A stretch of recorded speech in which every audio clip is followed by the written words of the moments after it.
Now we use the laser initially between the gum and the tooth to kill bacteria inside of the pocket, which remember is the source of the problem. It also affects the calculus, so it's easier to remove. And we're removing this diseased lining on the inside of the pocket without damaging the healthy fibers that live underneath. The laser can see the difference between healthy tissue and diseased tissue, and it can see where the bacteria is and specifically kills those as well. Now we have better access to get into the pocket and do a better job removing the calculus from the surface of the tooth. We use ultrasonic instruments that vibrate the calculus off the surface of the tooth and flush it out with antibacterial irrigation. We then use the laser on a different setting, killing bacteria again, and creating my super duper blood clot, or what I like to call my biological band-aid, that keeps high concentrations of bacteria and debris out of the area. Now this seals the gum up against the tooth. We haven't killed every microbe of bacteria forever, and we haven't sealed the gum up against the tooth forever, but we've created a clean, disinfected, closed, and stable environment for the body to be able to kick in its own natural defenses. There's a little war going on down here. The bacteria against your immune system, and unfortunately you're losing the war.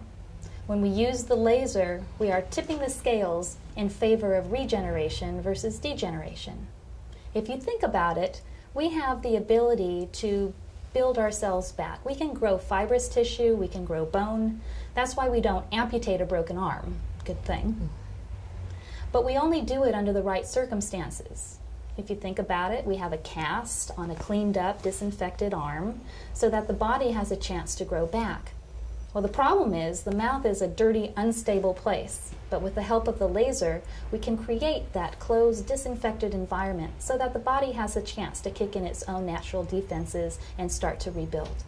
In order to stabilize the area, we need to find any areas where you might be hitting your teeth together too hard or inappropriately. And once we find those areas, especially in the spots where your pockets are very deep, you have a lot of bone loss, or the teeth are loose, we need to spot grind them away. Then we leave the area alone. We don't want to mechanically disturb the area, don't want you to chew on it. You're on a soft food diet for about a week, and we want you to follow special cleaning instructions. Now, you're not on a soft diet because you won't feel like chewing over there. We just don't want you to disturb the area. Now, we don't go back in here and reprobe the area for about 9 to 12 months after the treatment is done. That doesn't mean we're not seeing you during that period of time.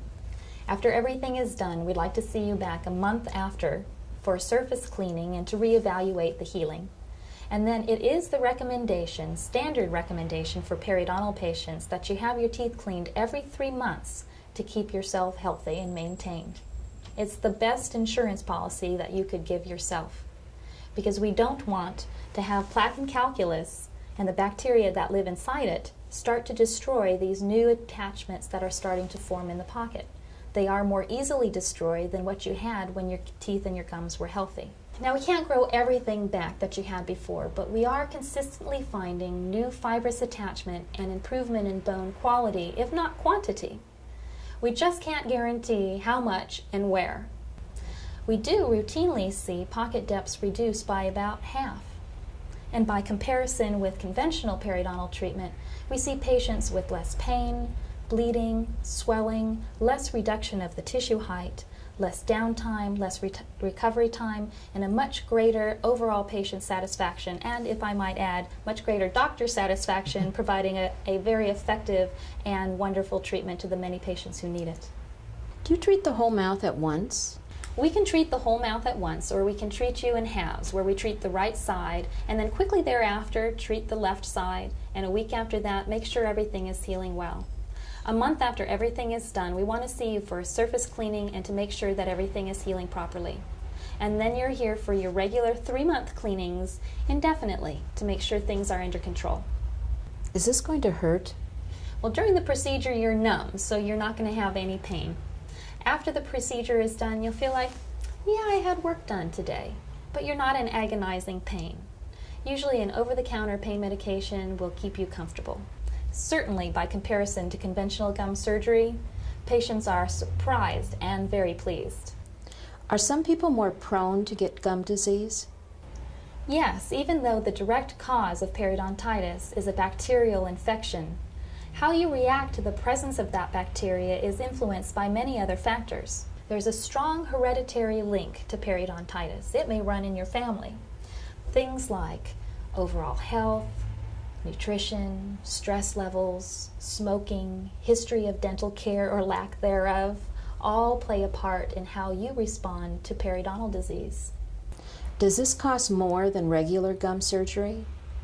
Typically, no. The costs are about comparable to conventional gum surgery, sometimes even less, considering that oftentimes scaling and root planing needs to be done prior to gum surgery and needs to be paid for, whereas with laser periodontal therapy, we don't require scaling and root planing to be done first. Does my insurance cover any of this? Typically, we can get some insurance benefits towards this procedure.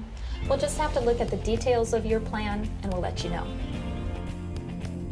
My gums don't bleed, my breath doesn't smell, and I can smile without embarrassment. My teeth have never felt better. Your laser surgery put me on the fast track to a better life of healthy teeth.